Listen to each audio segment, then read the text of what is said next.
But some learners had problems with the vowel sound and they were saying fess. They couldn't do the consonant sound either. And they were saying fess or they were saying fis, and that's an error that is unintelligible.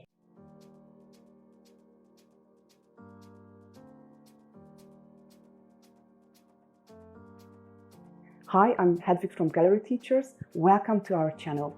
If you are an English teacher or considering becoming one, make sure that you subscribe to our channel and hit the notification bell for our weekly TEFL teaching tips.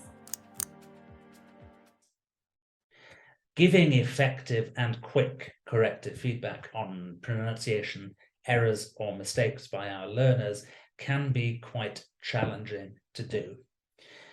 I want to tell you about something that happened early in my career with a group of young learners. See if any of this rings a bell for you. So there were 12 learners in the class. They're aged about 6 or 7 years old, and we were revising animals, doing it with flashcards, as you do. Pointing to a flashcard, I would say it, learners would repeat it in chorus. We get through them, it's all okay, and then we get to this one, and there's a problem.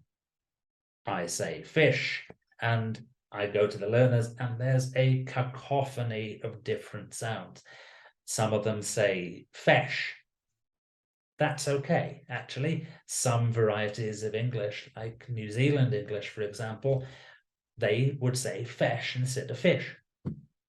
But some learners had problems with the vowel sound and they were saying fess. They couldn't do the consonant sound either. And they were saying fess or they were saying fis, and that's an error that is unintelligible. So we need to work on it. My way of working on it, age 23, was pointing at the flashcard, saying fish, pointing at the learners, they'd say fess, and it kept going back and forth like a bad game of pronunciation tennis.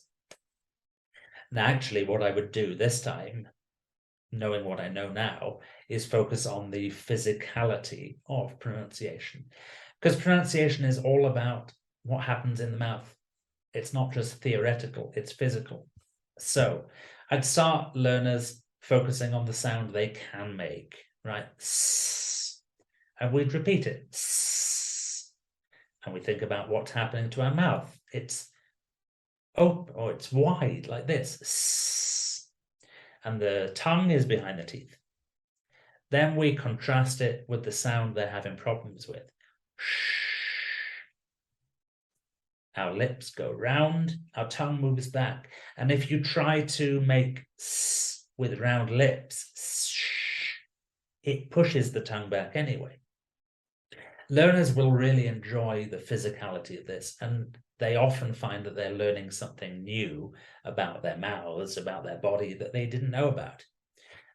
And the physicality helps them remember it. It helps them correct it more effectively. What would you do with this error in your class? How would you correct pronunciation errors in a way that is quick and effective? Leave your comments below. If you like this video, let us know by giving a thumbs up and sharing it with your fellow teachers.